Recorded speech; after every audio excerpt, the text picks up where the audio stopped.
Halo Tribuners, kembali lagi bersama saya Asun Wintang di acara Tribun Bakudapa. Dan kali ini kita akan berbincang dengan topik menggali potensi tanaman seho di Sulawesi Utara. Seperti kita ketahui bersama, tanaman seho ini salah satu tanaman yang banyak ya di daerah Sulawesi Utara, terutama mungkin kalau tidak salah di Minahasa Selatan ya banyak sekali. Dan seho ini dia dikenal sebagai bahan dasar cap tikus, juga gula merah atau gula batu. Dan ini yang akan kita perbincangkan dengan narasumber yang sudah kami undang saat ini. Dan seperti biasa tentu saya akan memberikan kesempatan untuk memperkenalkan diri. Ibu Penatua Sandra, silakan memperkenalkan diri. Ya, terima kasih Bung Aswin Ya. Atas kesempatan yang bisa kita gunakan saat ini. Selamat sore semua yang mengikuti Tribuners yang luar biasa memberikan informasi-informasi dan sekaligus pendidikan bagi masyarakat luas. Dan kali ini saya diundang di sini, saya Sandra Rondenuwu. Kebetulan sekarang ini sebagai anggota DPRD Provinsi Sulawesi Utara dan diberikan tugas oleh fraksi PDI Perjuangan sebagai Ketua Komisi 2 di DPRD Provinsi yang membidangi bidang ekonomi dan keuangan. Dan selain itu, dalam tugas lainnya adalah sebagai penatua, sebagai sekretaris Wanita Kaum Ibu Sinode Gemim, dan tugas lainnya adalah ibu rumah tangga. Dan Tribuners, demikian perkenalan singkat ya dari Ibu Sandra atau Penatua Sandra. Ini penatua ini adalah salah satu jabatan di gereja ya, pelayaran ya. Mungkin ini saya lebih condong panggil Ibu Sandra karena memang lebih ini ya. Jadi Ibu Sandra ini Penatua Sandra Rondu STHMSH ya. Selain tadi sudah ada beberapa jabatan ya, baik di sebagai anggota, sebagai wakil rakyat, juga dalam kepelayanan di Gereja Masih Injili di Minahasa. Dan ini tentu salah satu implementasi adalah yang kita akan bincangkan ini adalah seho. Seho ini juga kalau orang kembangkan ini saya kira bagian dari bagaimana mengangkat perekonomian rakyat ya, menggerakkan perekonomian rakyat. Jadi saya kira tidak salah apabila kita berbincang terkait dengan tanaman seho. Bu Sandra, tanaman seho di Sulawesi Utara saya kira sejak saya tahu memang apalagi di Minahasa Selatan itu memang seho. Seho ini kalau orang bicara seho, bicara orang bilang cap tikus, baru gula batu atau gula merah. Nah, dulu bilang cap tikus dilema orang, bilang sayang padahal bikin mabuk. Tapi sekarang saya kira ini sudah bagian juga bagaimana orang membudayakan kearifan lokal, dan cap tikus ini bagian dari kearifan lokal yang harus orang kelola untuk mensejahterakan rakyat Sulawesi Utara. Dan Bu Sandra, ini tanaman seho ini sebenarnya kelihat-lihat mau bilang banyak, ya enggak juga sebenarnya di Sulawesi Utara. Artinya perlu orang mengelola, orang optimalkan. Karena di sentra-sentra misalnya di Minsel kan hanya di daerah Motoling, Tareran, sebagian Stotenga, kemudian di Minahasa ada juga beberapa daerah, dan di Tomohon, Nunukan. Jadi masih sangat kurang. Nah, sekarang kira-kira Ibu tentu selain sebagai Ketua Komisi 2 yang tadi membidangi bidang ekonomi dan keuangan ya, juga tentu melihat banyak hal termasuk ini ya, eksekusi terkait dengan tanaman yang harusnya menjadi komoditi andalan Sulawesi Utara. Apa yang di benak Bu Sandra untuk menjadikan petani yang menanam seho ini menjadi bergairah untuk menanam? Karena saya lihat sama dengan kelapa, sama dengan cingkeh, orang peremajaan juga di Sulawesi Utara kurang. Seho juga begitu. Apa ya? Bagaimana yang Ibu Sandra lihat? Ya, sesungguhnya ketika terpikir tentang pohon seho ini, karena saya turun di lapangan, menyaksikan petani-petani kita yang mengelola pohon seho atau pohon enau. Ya, enau ya, bahasa Ya. Indonesianya enau ya. Enau yang dikelola menjadi cap tikus, dikelola menjadi gula Gula aren. aren. Nah, tetapi sesungguhnya sebelum kita masuk ke situ, pohon seho ini adalah pohon yang dapat dikatakan multiguna. Selain dia adalah pohon yang mampu menahan erosi, dia juga adalah pohon yang kemudian ketika hujan dia membuat jadi tertampung dulu di daun-daunnya, lalu dia jatuh ke tanah. Dan sumber air dari tanah yang ada pohon seho itu sangat baik. Belum lagi kalau kemudian kita bicara selanjutnya tentang kepentingan untuk energi atau untuk kepentingan umat manusia, udara yang bersih.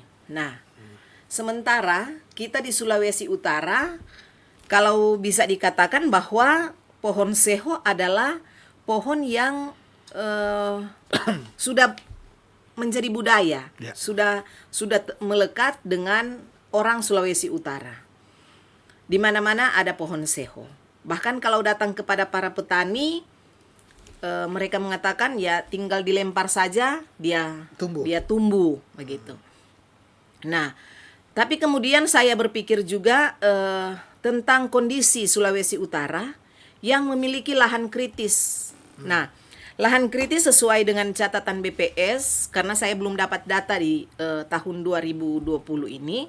Di tahun 2018 mencatat ada sekitar 289.782.000 hektar yang lahan kritis yang ada di Sulawesi Utara. Lahan yang tergolong sangat kritis dan kritis. Jadi ada kategorinya. Ada tanaman di situ mungkin ya? Atau ada tanaman tapi kemudian ternyata makanya kan ada kategori-kategorinya, lahan kritis dan sangat kritis. Nah, ini sebenarnya harus diberikan perhatian oleh karena kalau ketika berbicara tentang lahan yang kritis ini, maka selain terjadi penurunan fungsi dari tanah itu sendiri, termasuk juga akan mengganggu perekonomian masyarakat Sulawesi Utara. Dan oleh karena itu, kenapa kita tidak memberikan perhatian kepada pohon seho? Artinya harus menanam seho. Dengan melihat multigunanya ya, multifungsinya ya. Jadi sekali lagi bahwa saya sudah sampaikan tadi, pohon seho ini kan sudah ada dari zaman kolonial. Seperti Bung Aswin bilang, orang ketika mengerti, orang tahu sudah ada pohon seho. Bahkan hanya di belakang rumah ada orang-orang yang bekerja untuk pemanfaatan pohon seho. Nah, kita memang mengenal bahwa di Sulawesi Utara pohon seho hanya dimanfaatkan untuk cap tikus dan gula aren. Tapi kalau dalam hitungan ekonomisnya juga ada.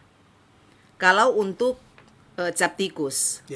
Kalau kemudian cap tikus ini tidak ada nilai ekonomis, maka petani-petani cap tikus kita tidak dapat menyekolahkan anak-anak mereka. Ekonomi mereka pasti akan anjlok. Dan ini sudah membuktikan. Jadi bahwa benar-benar ini punya nilai ekonomis. Hanya saja memang ketika berbicara cap tikus kan ada berbagai persepsi dari setiap orang. Pandangannya berbeda-beda. Sementara kita harusnya berpikir lebih global, karena ternyata cap tikus ini juga kan makanya saya mendorong dibuat perda atau pergub supaya bisa mengatur bagaimana penggunaannya di daerah dan bagaimana perda pergub tentang cap tikus. Jadi bagaimana dia juga bisa kita ekspor seperti itu. Nah, sekarang ini ada perusahaan-perusahaan yang sudah membuat label tentang cap tikus. Nah, hanya kemudian ketika membuming bahwa ini sudah go internasional, go public, Sekarang apakah menguntungkan petani kita atau tidak? Itu harus ditelusuri. Jangan kita bangga dengan penyebutan go public dari Captikus, tapi sesungguhnya tidak artinya harus bersentuhan mensejahterakan dengan petani kita. Iya. Apakah mereka ambil di petani dengan harga yang wajar sehingga benar-benar petani kita, petani Captikus kita hidup. Kemudian saya juga punya hitung-hitungan tentang gula merah. Jadi misalnya begini. Gula merah ini dari dari air nira 5 sampai 7 liter air nira dapat menghasilkan 1 kilogram gula. Gula merah. Jadi 5 sampai 7 liter nira. Nah, saguer itu tuh. Iya. Lalu kemudian kalau kita hitung, kalau kemudian dia dapat 1 kilo dari 5 sampai 7 liter, kalau 10 sampai 15 liter nira dalam satu pohon satu hari, maka mendapat 2 sampai 3 kilogram gula. Dikalikan dengan 10.000 1 kilo. Sekarang 10.000 satu. Iya, jadi kalau dapat gula merah itu 2 sampai 3 kilo dalam satu hari. Kemudian dalam 1 hektar ada 200 pohon. Nah, 200 pohon ini setiap hari menghasilkan 2 sampai 3 kilogram gula. Dikalikan dengan 10.000. Maka ada sekitaran 1 miliaran yang didapat oleh petani dalam 1 bulan itu. Nah, dikalikan dalam 1 tahun. Jadi sesungguhnya ada nilai ekonomis yang sangat tinggi yang didapat oleh petani kita dan yang akan berputar di Sulawesi Utara dan bisa juga diekspor apabila kita memang memanfaatkan komoditi ini pohon seho ini secara maksimal. Nah, oleh karena itu saya dorong kepada pemerintah supaya mari kita manfaatkan lahan kritis yang ada di Sulawesi Utara untuk menanam seho. Pohon seho. Iya. Tapi ini saya kira kan bilang ada untuk mendorong petani tentu harus ada hitung-hitung. Salah satunya ada hitung-hitungan yang seperti tadi yang ternyata bisa mensejahterakan petani. Jadi petani seho ini, petani seho dia bisa sejahtera dengan hitungan tadi. Tapi kan yang jadi persoalan tentu kita belum tahu apakah petani aren ini atau gula aren ini memang dia sudah ada pasar yang selalu yang ini kan yang memang continue. Kemudian dia artinya nyanda hari ini tahun ini ada, kemudian besok nyanda ada lagi. Itu kan yang membuat petani ini jadi malas untuk ini. Tapi sebenarnya sejarah mencatat orang lihat bahwa petani seho, pohon seho dari dulu sampai sekarang tetap ada. Yang mungkin nggak tahu salah persepsi atau tidak saya ini, tapi yang kurang adalah bagaimana membuat ini membudidayakan agar supaya ini petani seho, misalnya kalau dulu 10 jadi 20 orang. Sekarang misalnya kan di daerah-daerah Minsel dari dulu saya tahu hanya di daerah Motoling terus Ranayapo mungkin Tareran. Harusnya dia berkembang sampai di daerah-daerah yang lain sehingga memang menjadi massal saya kira Dan ini tentu harus disosialisasikan dan didukung oleh pemerintah. Nah, mungkin jadi pertanyaan apa yang harus kita lakukan. Tentu pemerintah nak sendiri. Anggota dewan wakil rakyatnya sendiri. Ada stakeholder pihak ketiga yang harus torang gandeng atau torang ini. Torang tahu torang Pak Gup ini sangat hebat untuk melakukan terobosan-terobosan lobby-lobby sehingga saya kira orang boleh manfaatkan. Tinggal mungkin orang bilang ke Pak Gup atau ke stakeholder yang lain bahwa ini loh kelebihan-kelebihan ini seho. Tinggal selain Captikus misalnya. Kan Captikus ada satu tadi bahwa apakah itu sudah mensejahterakan petani.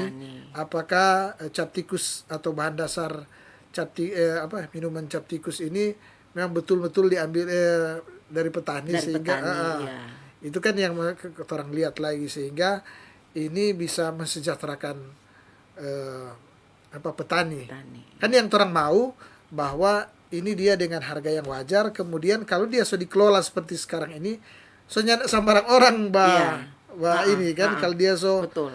so ini artinya yang orang harap dia juga bagus, kemudian dia juga tidak menyentuh orang-orang yang belum seharusnya minum, misalnya anak-anak sekolah kan, atau gimana. Gimana mungkin pandangan ya dengan tadi usul memanfaatkan jaringan dengan Pak Gubernur dengan kondisi di Sulawesi Utara yang saya kira sangat pro dengan ekonomi saat ini. Gimana Bu Sandra melihat? Karena kondisi-kondisi itulah kemudian saya mendorong bahwa memang petani-petani cap tikus misalnya harus ada perlindungan hukum. Ya, supaya kemudian mereka sekarang sudah ada perdana belum? Soal rancangan sementara kita atau sementara memang atau diusulkan? Karena kita harus berhadapan dengan Kemendagri untuk buat pengkajian-pengkajian dan ini terus didorong. Nah, tapi kemarin kan Pak Gub panggil saya. Dia waktu bicara beliau suruh saya ke Bali coba pelajari tentang aturan yang ada di sana. Karena juga bicara tentang minuman beralkohol di Bali itu kan sudah ada perlindungannya. Tapi Bu Sandra ini di sana Pergub, adanya Pergub. Jadi sudah saya sampaikan ke beliau, ke Pak Gubernur, di sana adanya Pergub. Ini yang mau didorong adalah perda, kan dulu orang ada karena salah perda ada sempat usul-usul bikin perda miras. Nggak tahu sampai sekarang jadi atau enggak. Dan salah syarat perda kan dia harus tidak bertentangan dengan hukum yang di atas. Sekarang yang Bu Sandra maksud, apakah perda untuk miras atau perda bagaimana dia untuk mendorong di perekonomian atau gimana? Untuk petani cap tikus yang harus kita akui bahwa sampai sekarang ini pun petani cap tikus masih mengeluh dengan keberadaan atau posisi mereka. Begitu, yang seolah-olah harus dikejar-kejar, harus dalam situasi yang tidak aman. Artinya ada orang merasa petani merasa mereka juga pejuang ekonomi, tapi kok selalu ini dengan karena ini dianggap karena ini miras kan, minuman keras. Nah, memang kita juga akan masuk sampai mengkaji hal-hal tersebut di pembuatan perda nanti, sehingga benar-benar bahwa semua kepentingan bisa terakomodir di dalam perda tersebut. Kan mungkin yang harus kita akomodir adalah pertama orang mendorong petani ponseho atau petani cap, katakanlah cap tikus ya, tetap ada, tapi memang ada koridor yang mengatur koridor yang mengatur karena ini terkait dengan karena bicara alkohol. Minuman keras.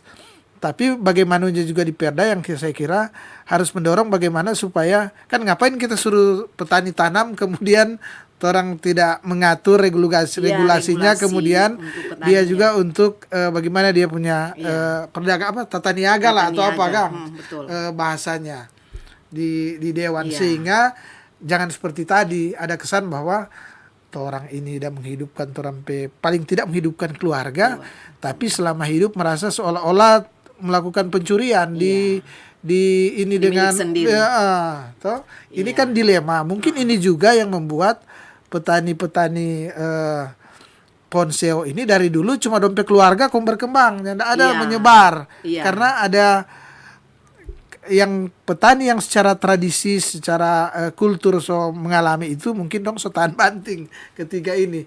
Orang misalnya dompet keluarga yang baru mau mencoba takut dulu karena itu psikologis itu saya kira yang karena Bu Sandra di Dewan mungkin boleh atur gimana kan sehingga seperti tadi menguntungkan daerah, memberikan mensejahterakan masyarakat petani, tapi juga tidak mengganggu kepentingan publik yang lain. Betul. Saya kira. Ya, jadi memang semua itu kami kaji untuk di kemudian Dewan yang kami katakan tadi bahwa dapat mengakomodir semua kepentingan. Dan kita tidak pernah berhenti untuk terus melakukan pengkajian, bahkan persoalan-persoalan yang paling hakiki yang dihadapi oleh petani-petani cap tikus kita. Dan jadi saya kira memang ketika juga kita betul tadi yang disampaikan oleh Bung Aswin bahwa kita mendorong menanam seho, tapi kemudian regulasi untuk petani Iya, itu beri yang nyaman dong untuk iya, petani. Iya. tidak ada. Jadi memang bagi saya juga pohon seho ini tidak sekedar pada persoalan cap tikus. Tikus. Di sana kan ada gula merah. Gula merah, gula Nah, ayam. tadi saya juga Alkohol rapat, teknis ya, untuk alkohol teknis kesehatan. itu. Ya, saya rapat dengar pendapat dengan dinas perkebunan. Juga saya mendorong supaya peralatan bagi petani gula merah itu terus ditingkatkan pengadaannya, karena itu yang dibutuhkan oleh petani kita. Saya datang ke petani, ternyata kan baking gula merah taruh di tampurung. Masih artinya masih rupa dan dulu kan? Iya, masih tetap seperti dulu lagi. Nah, sehingga orang sering mempertanyakan bagaimana cara pengelolaannya, apakah higienisnya terjamin atau tidak begitu. Ya. Maka saya mendorong kepada pemerintah, orang baking DP alat, dan itu sudah mereka buat. Yang higienis, ya, yang higienis, dan sudah diberikan kepada petani gula merah. Jadi dibuat dari stainless. Oh, ada ya, bisa? Iya, sudah bisa. Jadi karena saya yang mengusulkan itu, maka saya juga yang merancang modelnya seperti apa, karena saya lihat langsung kepada petani yang mengelola gula merah. Nah, ini untuk petani-petani yang mengelola secara tradisional. Ada kan yang menggunakan alat yang cukup besar. Iya. Nah, dan ternyata itu bisa membuat petani kita merasa bahwa ini sangat menolong mereka untuk pembuatan gula merah. Ini saya terus dorong. Belum lagi kemudian tadi dari laporan dinas bahwa dari luar juga, jadi kita sudah ekspor lidi. Memang lidi kelapa, tapi sekarang sedang dijajaki supaya lidi seho itu juga bisa diekspor. Jadi memang pohon seho ini yang betul-betul dibilang tadi adalah multiguna atau multifungsi. Banyak hal yang jadi ini adalah anugerah memang bagi kita. Hanya kemudian kenapa tidak berkembang? Karena tadi mungkin misalnya karena terpaku pada cap tikus, jadi orang asumsi negatif, kemudian akhirnya makin mengurangi minat orang untuk menanam pohon seho begitu. Ya. Dan tapi kita juga saya kira harus melihat begini, jangan sampai di suatu saat orang boleh ekspor gula aren atau hal-hal ini yang misalnya ada industri cepat di sini. Itu kan kalau dia ada industri, dalam sehari dia butuh berapa banyak biasanya. Ternyata orang kurang sekali, tidak mampu memenuhi, itu juga kan, karena itu terjadi ke beberapa komoditi kita kan. Di vanili pernah, ada beberapa komoditi yang awalnya kelihatan banyak, tapi ketika ada investor membuat usaha terkait itu, ternyata sedikit sekali orang punya usaha, tidak mampu memenuhi permintaan pasar permintaan pasar. Untuk itu tentu saya kira mungkin Bu Sandra kan lebih tahu karena di Dewan, dan juga mungkin karena partai penguasa ya, mungkin bisa dapat informasi kan apakah ini ponsel ini apa lagi ya kegunaannya, kemudian dia butuh berapa banyak sih, sehingga ketika disosialisasikan petani rame-rame jadi petani seho, betul-betul memang bisa ini. Misalnya kalau dia gula merah atau gula aren, dia betul-betul ada pasarnya. Ada alternatif lain ya, misalnya tadi kan bilang lidi, tidak menutup kemungkinan kan hal-hal yang lain, misalnya mungkin ini baru oksigen, iya kan? Karena dia kan bisa kesehatan juga, atau minuman yang lain, karena pada dasarnya dia kan ternyata bisa bahan dasar alkohol, sehingga bisa jadi berbagai jenis minuman. Nah, yang orang khawatir ke depan ketika orang ada investor yang bikin ini, ternyata orang kurang, maka diambil di daerah lain, dan orang nyandak lagi jadi nomor satu, nyandak lagi. Itu kan yang harus saya kira mungkin sebagai wakil rakyat juga harus melihat hal-hal ini. Orang harus mendorong dan melihat banyak hal, karena saya tahu ini memang salah satu yang banyak di dapil Minsel. Minsel Mitra. Jadi harus mendorong motoling ya. Sana. Saya ingin mungkin tanya Bu Sandra, itu orang biasanya kan ada petani, kemudian petani pengumpul dan segala itu ada berapa banyak lagi di daerah sana? Kalau Iya, bilang Petani, petani pengelola itu cukup banyak juga. Memang terpusat di daerah Motoling sana. Motoling sana, Walaupun di daerah Amurang juga ada, ada misalnya di Kota Ranomea, Menara, Ranomea, iya. di Ritei, kalau Ritei juga. Dan memang kan orang sering melihat dari kualitas. Kalau untuk cap tikus ya, orang melihat kualitas Iya, iya. hasil dari pengolahan cap tikus. Nah, sementara memang kalau dilihat secara langsung bahwa mereka masih berharap dari hasil pengelolaan itu ya. cap tikus itu. Ya. Dulu saya memang lama ya pernah wartawan di daerah sana, saya tahu dari petani, kemudian ada petani pengumpul. Petani Ya. pengumpul ini dia yang mengumpulkan cap tikus ini. Kemudian dia yang menjadi perantara menjual ke pengelola minuman keras pada saat itu ya. Itu pada zaman itu. Dan mereka di Kota Menara, Maliku, kemudian di Motoling sana, dorang itu petani-petani ini dorang biasanya lebih banyak kehidupannya di kebun. Iya. Kemudian dorang istilahnya untuk kehidupan sehari-hari sudah ditanggung oleh pengusaha pengumpul ini. Iya. Pengusaha pengumpul ini kemudian jadi begitu terus. Saya kira ini tentu perlu ada suatu wadah atau bagaimana campur tangan dari berbagai pihak termasuk wakil rakyat ini sehingga kedua petani yang petani hasil dan petani pengumpul ini sama-sama sejahtera. Iya, Saya kira mata rantai yang sudah terbangun sekian lama. Orang mau putus setengah mati. Iya. Karena ini sudah menghidupkan semua pihak. Jadi tinggal bagaimana mengelola ini menjadi sejahtera semua. Nah, mungkin gimana pandangan Bu Sandra? Iya, jadi memang gaya orang yang ada di Sulawesi Utara, ya dari petani pengelola, Iya. kemudian datang ke petani pengumpul. Nah, kenapa harus ke petani pengumpul? Karena petani pengelola kita kan tidak ada punya modal. Itu. Sehingga mereka harus ke petani pengumpul. Dan ini bukan cuma terjadi pada cap tikus. Cap tikus.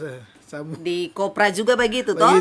Jadi dia bawa utang dulu pak tukang kopra. Ya, dia mesti ambil dulu doi pak tukang kopra yang pengusaha ini pengumpul. Begitu juga ini di Cingke juga seperti itu. Toh? Apa istilah orang Minsel bilang Mbak Ijon. Mbak Ijon. Ya. Baru kemudian di petani cap tikus juga begitu. Memang saya dapati kalau memang saya yang di daerah Poigar kan bukan pengelola cap tikus. Nanti kemudian ketika saya datang langsung ke petani-petani yang pengelola cap tikus baru saya tahu ada petani pengumpul. Jadi mereka sudah ambil uang di situ dan nanti dilunasi dengan dan begitu terus setiap minggu. Polanya begitu. Pola begitu. Jadi memang, ketergantungan tinggi sekali.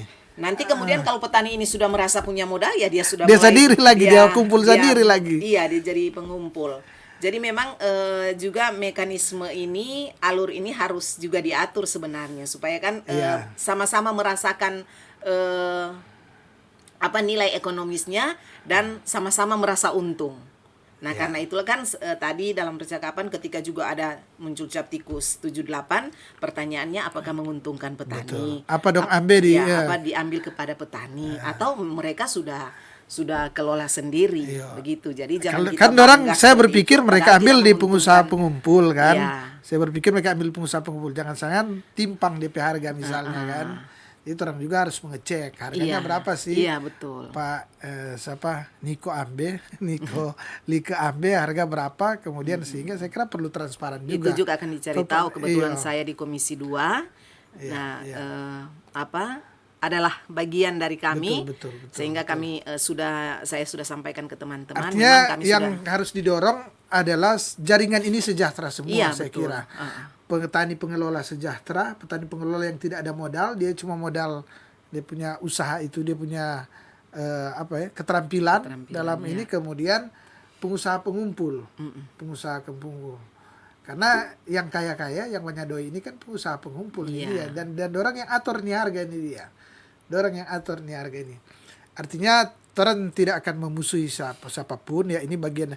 Tapi saya kira kalau hampir semua anggota dewan tahu, kalau bukan cuma Ibu Sandra Sandi yang tahu, boleh sama-sama cari bagaimana supaya sama-sama sejahtera Iya, kan. betul. Karena ini kan perlu pemahaman bersama dari semua stakeholder termasuk wakil rakyat, sehingga aturan yang muncul nanti, ya, atau regulasi yang muncul betul-betul berpihak ke petani. Karena yang orang mau berjuangkan sebenarnya bagaimana yang petani tidak ada modal ini, dorang peturunan tidak ada modal terus, tetap Iya, melainkan betul. dorang peturunan berikut, orang mau katut dorang jadi bagus. Jadi bagus, ya. Nah, walaupun kan sobannya terjemuat-muat di media bahwa ada satu dua yang dia jadi sarjana, jadi anggota dewan bahkan, jadi ini adalah contoh-contoh inilah yang menginspirasi bahwa ini bukan usaha haram kok, ya toh, ini usaha yang mensejahterakan, justru itu. Toh dalam perkembangannya juga kan ternyata kan cap tikus ini orang boleh buat dalam berbagai rasa. Iya. Gitu. Sekarang ada rasa kopi, ada rasa ini dan legal. Macam-macam, iya. Orang bawa-bawa untuk jadi hadiah, jadi hadiah. Kenapa? ke Misalnya, ini, ya kalau kita ke luar negeri kan selalu oleh-olehnya cap tikus yang minuman misalnya yang ya. orang harus bawa, malah ada batasan-batasan, hanya bisa sekian botol yang dibawa keluar. Dan boleh. Padahal kita punya potensi di Sulawesi Utara. Jadi tanah kita yang kaya ini harus benar-benar dimanfaatkan. Tuhan menganugerahi hal yang luar biasa pada orang Sulawesi Utara. Betul.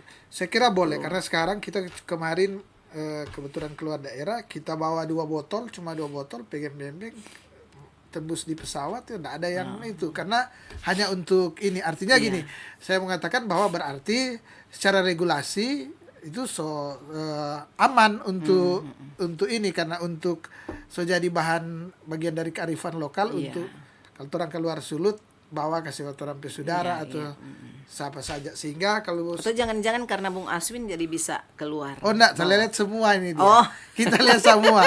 Nah, maksudnya saya mau bilang ke Tribuners bahwa apa yang kita perbincangkan ini adalah memang sesuatu yang sebenarnya legal. Jadi tinggal didorong adalah bagaimana ini supaya semua stakeholder ini mendorong secara positif.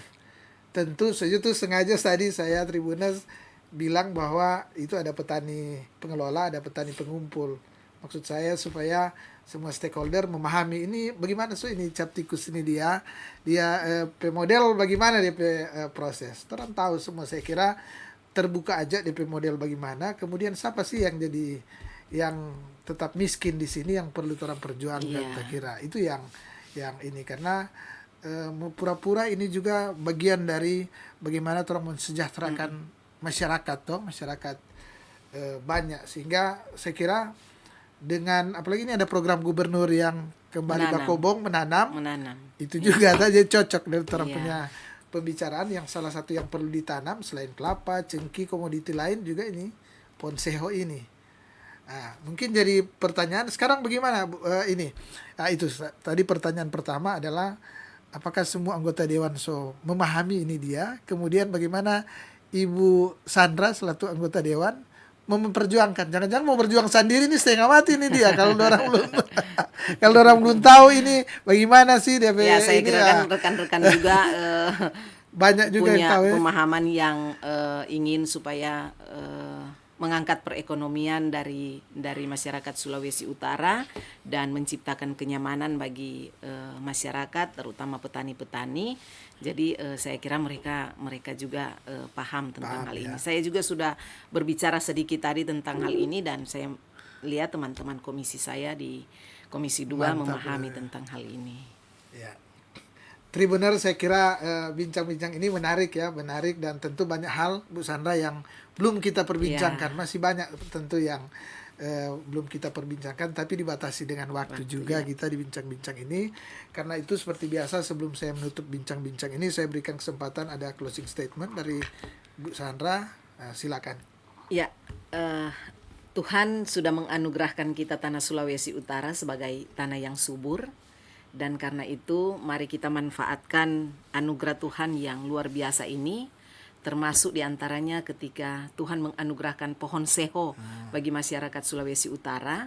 Dan bahkan ada beberapa catatan penelitian bahwa pohon seho yang ada di Sulawesi Utara itu adalah pohon seho yang air niranya adalah yang paling berkualitas dari pohon seho yang tumbuh di tempat lain. Jadi dengan memanfaatkan tanah yang ada di Sulawesi Utara yang mempunyai lahan kritis yang cukup banyak, pohon seho dapat dimanfaatkan untuk selain mengatasi lahan kritis juga adalah untuk perekonomian masyarakat Sulawesi Utara. Tribuners, demikian bincang-bincang dengan topik menggali potensi tanaman seho di Sulawesi Utara. Dan tentunya saya Asun Lumintang dari Tribun Bakudapa mengucapkan terima kasih kepada Ibu Penatua Sandra Rondonuwu STH SH yang merupakan Ketua Komisi 2 DPRD Provinsi Sulawesi Utara, juga dalam kepelayanan di Gereja Masih Injili Minahasa selaku Sekretaris Wanita Kom Ibu Sinode Gemim ya, dan juga Penatua tentu di jemaat yang menjadi bagian pelayanan dari Ibu Sandra. Dan tentunya sekali lagi saya Asun Lumintang dari Tribun Bakudapa mengucapkan terima kasih kepada Ibu Sandra. Saya juga mengucapkan terima kasih kepada Tribuners yang sampai saat ini setia menyaksikan akan acara kami, dan kita akan bertemu lagi pada lain waktu, lain kesempatan, tentunya dengan tema perbincangan yang berbeda. Mata lokal menjangkau Indonesia. Terima kasih.